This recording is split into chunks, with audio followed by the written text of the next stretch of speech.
Hello everyone, स्वागत है आपका हमारे चैनल लर्न बायोलॉजी में।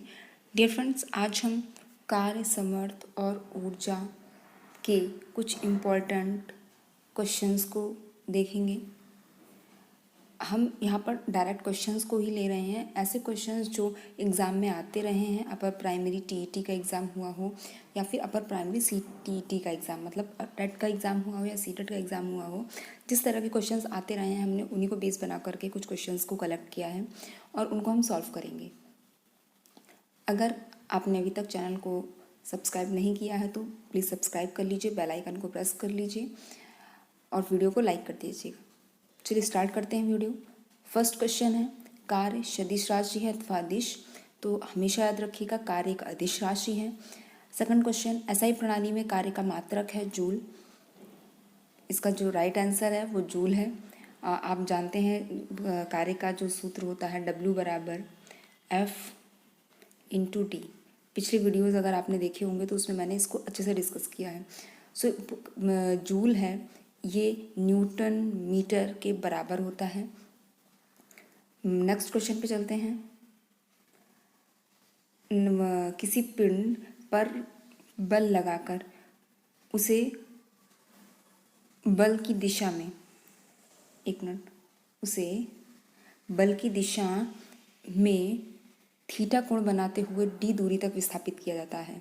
एक बार फिर से मैं पूरा क्वेश्चन पढ़ती हूँ। किसी पिंड पर बल लगाकर उसे बल की दिशा में थीटा कोण बनाते हुए डी दूरी तक विस्थापित किया गया है। ऐसे विस्थापित किया गया, इसके लिए एक व्यंजक लिखना है, मतलब डायरेक्ट इन्होंने आपसे कार्य की एक परिभाषा दे दी है जो कि एफ थीटा और डी के टर्म में है और आपसे उसका फॉर्मूला पूछा है। तो इसका जो आंसर होगा वो W equal to F T cos theta, क्योंकि उन्होंने थीटा की बात की है इसलिए यहाँ पे कॉस थीटा क्यों जो एंगल बना रहा है। ये आपको W equal to F into S P दिख सकता है। जो विस्थापन है, डिस्प्लेसमेंट है, उसको डी से भी कुछ बुक्स में लिखा गया हो और कुछ बुक्स में एस के साथ भी लिखा गया है। सो दोनों ही चीज़ें करेक्ट हैं, लेकिन ऊपर ध्यान रखिएगा यहाँ पर आपको डी दिया है या एस दिया है। नेक्स्ट क्वेश्चन पे चलते हैं। किसी पिंड पर एफ बल लगाकर उससे बल की दिशा में लंबवत विस्थापित किया जाता है। उसे बल की दिशा में लंबवत विस्थापित किया जाता है, तो विस्थापित करने पर जो कार्य होगा वो कितना होगा, ये क्वेश्चन का मतलब है। मतलब किसी पिंड पर बल लगाकर बल की दिशा में उसे लंबवत विस्थापित करने पर जो कार्य होगा वो क्या होगा, तो हमेशा याद रखिएगा शून्य होगा, क्योंकि जब लंबवत विस्थापन होगा उस टाइम पे एफ और डी के बीच जो एंगल बन रहा होगा वो 90 डिग्री का बनना होगा और कॉस 90 की जो वैल्यू होती है वो ज़ीरो होती है, वो पूरे वर्क डन को ज़ीरो कर देगी।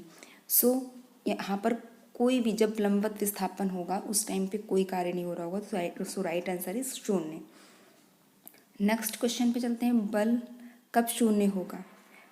बल कब शून्य होगा, इसकी दो स्थितियां हैं। जब विस्थापन शून्य हो।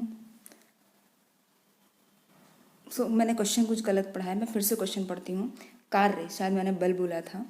कार्य कब शून्य होगा, इसकी दो स्थितियां हैं। जब विस्थापन शून्य हो, अगर डी ज़ीरो हो जाए, विस्थापन ही ना हो, तो कार्य होगा ही नहीं। आप डी के वैल्यू को, क्योंकि मल्टीप्लाई में है ये एफ के साथ, तो अगर आप W equal to F into D करें और डी ज़ीरो पुट कर दें तो W ज़ीरो हो जाएगा, मतलब कार्य शून्य रहेगा। सेकंड, बल पिंड की गति के लंबवत हो, जैसा मैंने आपको बताया, मतलब कॉस थीटा बराबर 90 डिग्री बन रहा हो। मैं एक बार फिर से अच्छे से लिख दूँ। कॉस 90 जो कॉस थीटा की वैल्यू बन रही होगी, कॉस थीटा वो 90 डिग्री बन रही हो। कॉस 90 होने के बाद थीटा की वैल्यू ज़ीरो हो जाएगी और पूरा वर्क डन जो होगा वो शून्य हो जाएगा। तो ये दो स्थितियां हैं जिसमें जो कार्य है वो शून्य होगा। पहला, जब विस्थापन शून्य हो, मतलब डी बराबर ज़ीरो हो, डिस्प्लेसमेंट ज़ीरो हो, और सेकंड, जब बल पिंड की गति के लंबवत हो, मतलब थीटा का जो एंगल बन रहा हो वो 90 डिग्री बन रहा हो, थीटा 90 डिग्री। नेक्स्ट क्वेश्चन पे चलते हैं। जब मनुष्य नदी की धारा के विपरीत तैर रहा है, बहुत अच्छा क्वेश्चन है। जब मनुष्य नदी की धारा के विपरीत तैर रहा है, मनुष्य कार्य कर रहा है या नहीं, आपको बताना मनुष्य कार्य कर रहा है या नहीं। तो जब वो नदी की धारा के विपरीत दिशा में तैर रहा है, उस टाइम पे वो कोई काम नहीं कर रहा है, क्योंकि उसका विस्थापन शून्य है। उसका विस्थापन क्या है? शून्य है। नेक्स्ट वृत्ताकार मार्ग पर घूमता पिंड एक चक्कर लगाने में कार्य करेगा। वृत्ताकार, जब भी वृत्ताकार मार्ग की बात आए तो भी वो अपने ही उस पर अक्ष पे घूम रहा है, उस अपने ही मार्ग पे गोल गोल घूम रहा है, तो उसका भी विस्थापन शून्य है, तो जो कार्य होगा वो भी शून्य ही होगा। मैंने ऐसे क्वेश्चंस लिखे हैं जिनके कई आंसर्स हो सकते हैं, बाय मिस्टेक आप इन क्वेश्चंस को एग्जाम में गलत कर सकते हैं। सो याद रखिएगा कि जब मनुष्य नदी की धारा के विपरीत दिशा में तैर रहा, उस टाइम पे भी कोई डिस्प्लेसमेंट नहीं होगा, तो भी मनुष्य के द्वारा जो वर्क डन होगा या कार्य किया जाएगा वो ना के मतलब कार्य नहीं किया जा रहा होगा, वर्क डन 0 होगा। सेकंड वन, वृत्ताकार मार्ग पर घूमता पिंड एक चक्कर लगाने में कितना कार्य करता है? वो कोई कार्य नहीं करता, वो शून्य कार्य करता है, क्योंकि उसका डिस्प्लेसमेंट 0 रहता है। नेक्स्ट क्वेश्चन देखते हैं। 50 किलोग्राम भार के एक पिंड को उठाए एक व्यक्ति 36 दिशा में चल रहा है। 1 किलोमीटर चलने पर व्यक्ति द्वारा पिंड पर किया गया कार्य, बहुत ध्यान से सुनिएगा, 1 किलोमीटर चलने पर व्यक्ति द्वारा पिंड पर किया गया कार्य। व्यक्ति 50 kg का भार लेकर के, ये 50 kg का भार लेकर के चल रहा है, तो इन्होंने पूछा है 1 किलोमीटर चलने पर व्यक्ति द्वारा पिंड पर किया गया कार्य। इस पिंड पर इस व्यक्ति द्वारा क्या कार्य किया गया? तो डिस्प्लेसमेंट 0 है, कोई कार्य नहीं किया गया इस व्यक्ति द्वारा। ये तो 36 चल रहा था ना, तो पिंड का कोई डिस्प्लेसमेंट ही नहीं हुआ। सो जो राइट आंसर होगा यहाँ पे वो क्या होगा? शून्य होगा। नेक्स्ट देखते हैं। ये मैंने अभी क्लियर कर दिया है। चिकनी, ध्यान दीजिएगा, चिकनी घर्षण रहित मेज पर रखे 50 kg के पिंड को एक व्यक्ति अप्रत्यास्थ रस्सी का मतलब है ऐसी रस्सी जिसमें इलास्टिसिटी ना हो, जिसमें प्रत्यास्थता ना हो, आप सामान्य सा एक धागा मान लें, ये नॉन इलास्टिक, जिसमें प्रत्यास्थता ना हो, खींचने पे वो बढ़े ना, द्वारा मेज पर ही 36 दिशा में खींच रहा है। 1 किलोमीटर तक खींचने पर किया गया कार्य। सो जब विस्थापन ही नहीं होगा तो जो कार्य होगा वो भी क्या होगा? शून्य होगा। सो राइट आंसर इज शून्य।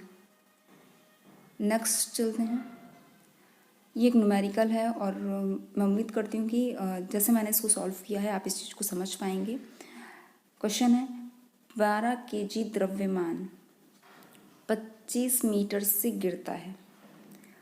कोई पिंड है जो 25 मीटर से गिरता है और इसका जो वेट है वो क्या है? 12 mg। मास क्या है? 12 mg है और 25 मीटर की ऊंचाई से वो गिर रहा है।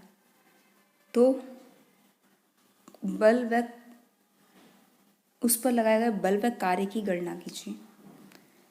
देखिए आपको यहाँ पे उसने बल और कार्य दोनों के बारे में पूछा मैंने, आप और जी की वैल्यू दी है, जी ग्रेविटेशनल फोर्स है और जी की वैल्यू बदल जाती है ए के साथ, ए को ही जी माना गया है। जब आपको ए की ज़रूरत हो आप जी की वैल्यू को यूज़ कर सकते हैं। वो ग्रेविटेशनल फोर्स है और ए क्या होता है? त्वरण, एक्सेलरेशन। सो हम एफ निकालने के लिए, क्योंकि हमें एम दिया हुआ है, मास दिया हुआ है, हम एम निकालने के लिए F is equal to M into A, ये जो मैंने फॉर्मूला लिखा हुआ है इस फॉर्मूले का यूज़ करेंगे और इससे हमें F मिल जाएगा। हमने 12 × 10, क्योंकि यहाँ पे 10 दिया हुआ है, G की वैल्यू जो दी गई है वो 10 दी गई है। ये देखिए, एक मिनट,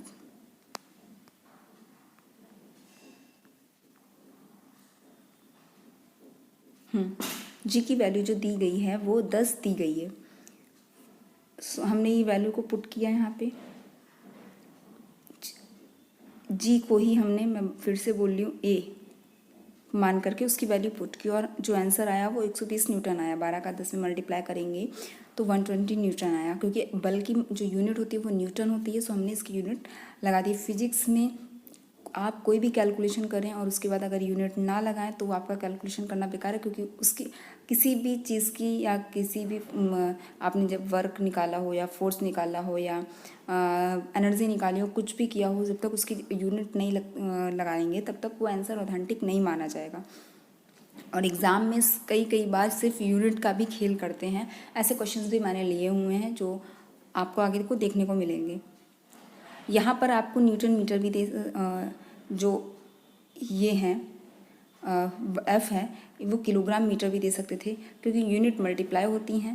ये किलोग्राम मीटर पर सेकंड स्क्वायर दे सकते थे, क्योंकि जो A एक्सेलरेशन है वो मीटर पर सेकंड स्क्वायर होता है, और ये किस में है, kg में है। तो आप न्यूटन ना लिख करके kg मीटर पर सेकंड स्क्वायर भी आपको यूनिट देखने को मिल सकती है। दोनों ही यूनिट बिल्कुल सही हैं और दोनों ही देखने को मिल सकती हैं, लेकिन इतनी बड़ी यूनिट इतना ज़्यादा किलोग्राम मीटर पर सेकंड स्क्वायर ही बहुत बड़ा हो जाता है, इसको शॉर्ट फॉर्म करके न्यूटन कर दिया गया। अब हमने न्यूटन F निकाल लिया है। W वर्क निकालने के लिए हमारे पास है फॉर्मूला W=mgh। यहाँ पे M क्या है, मास, G gravitational force, H height 25 जो दी हुई है, G हमें पता है 10, और M क्या है हमारा 12। हम इसमें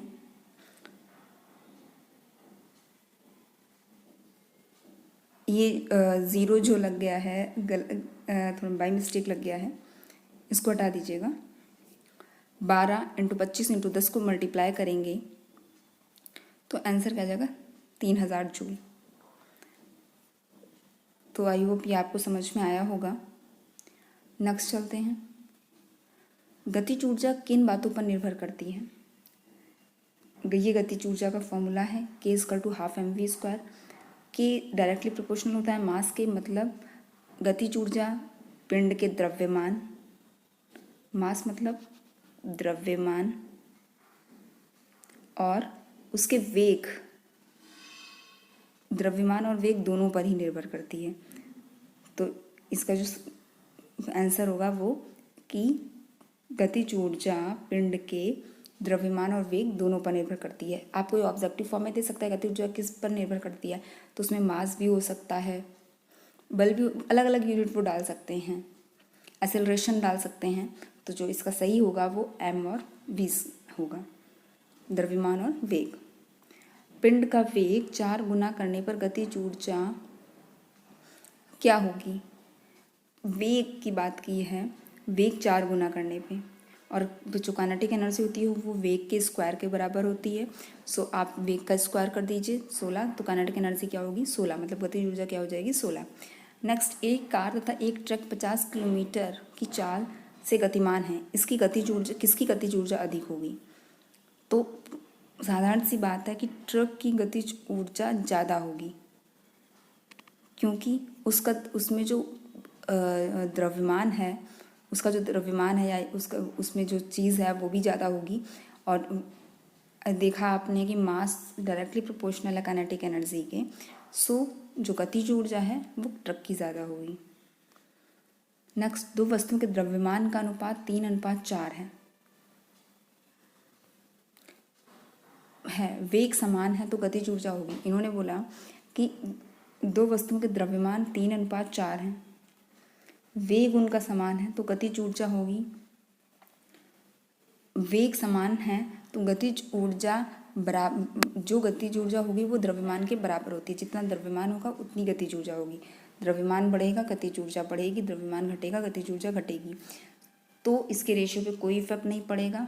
एक मिनट, जो 3:4 दिया है वही इसका क्या हो जाएगी, गतिज ऊर्जा हो जाएगी। दो वस्तुओं का द्रव्यमान, नेक्स्ट देखते हैं, दो वस्तुओं का द्रव्यमान बराबर है। अब यहाँ पे द्रव्यमान को बराबर कर दिया गया, वेग का अनुपात 2:3 है, 2:3 है। गतिज ऊर्जा होगी K=½ mv²। मैंने आपको बताया था K डायरेक्टली प्रोपोर्शनल है m के और K डायरेक्टली प्रोपोर्शनल है v² के। तो इन्होंने बोला है द्रव्यमान बराबर है, हम ठीक है इसको बराबर कर देते हैं। अब हमारे पास बचा K प्रोपोर्शनल टू v²। उन्होंने वेग दिया हुआ है, इस पर K1 K2 करके रख दीजिए, आपको 4:9 मिल जाएगा। तो इसका जो आंसर होगा वो 4:9। नेक्स्ट क्वेश्चन है, स्प्रिंग को लंबाई की दिशा में दबाने पर उसमें संचित ऊर्जा जो होती है वो क्या होती है। स्प्रिंग को दबाने पर, लंबाई की दिशा में दबाने पर उसमें संचित ऊर्जा प्रत्यास्थ ऊर्जा होती है। स्प्रिंग में इलास्टिसिटी होती है, जब आप उसको पकड़ के खींचेंगे तो वो बढ़ जाएगी, लेकिन जैसे ही छोड़ेंगे वो अपनी पहले की स्थिति में आ जाएगी, जिसे प्रत्यास्थता कहते हैं। नेक्स्ट, ये भी एक क्वेश्चन न्यूमेरिकल है, ये भी उम्मीद है समझ में आएगा आपको। एक गेंद को 10 मीटर की ऊंचाई से छोड़ा जाता है। यदि फर्श पर टकराने के बाद गेंद की गतिज ऊर्जा में 40% की हानि हो तो गेंद कितनी ऊपर उठेगी, मतलब वो दोबारा जब उछल के ऊपर उठेगी तो वो कितना उठेगी। इसके लिए हमने U जो स्थितिज ऊर्जा होती है उसका फॉर्मूला यूज़ किया।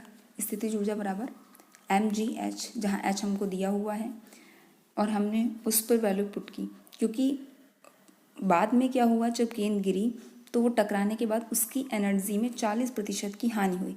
टकराने के बाद जो स्थितिज ऊर्जा होती है वो गतिज ऊर्जा में बदल जाती है। 40% की हानि हुई मतलब उसमें जो गतिज ऊर्जा रही वो 60% रही। तो हमने इस पूरी ऊर्जा में 60% को मल्टीप्लाई किया, जिसमें हमें पता चला कि जो उसकी ऊंचाई है h है वो कितनी आ गई, 6, मतलब वो 6 मीटर तक ऊंचाई तक जाएगी। नेक्स्ट क्वेश्चन देखते हैं, 1 kg द्रव्यमान की पूर्णतः ऊर्जा को परिवर्तित करने के लिए कितना कार्य करना होगा। ये आंसर आपको एज इट इज़ लर्न करना पड़ेगा, 9 × 10⁻16, या फिर आप इसे निकाल सकते हैं E = mc² से। ये एक आइंस्टीन का फॉर्मूला है, E = mc²।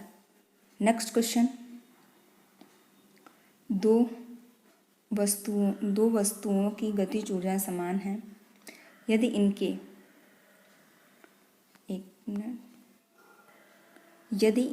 इनके द्रव्यमान m1 व m2 तथा संवेग क्रमशः p1 व p2 हो तो उनका अनुपात होगा। ये भी फॉर्मूला आप ऐसे ही लर्न कर लें।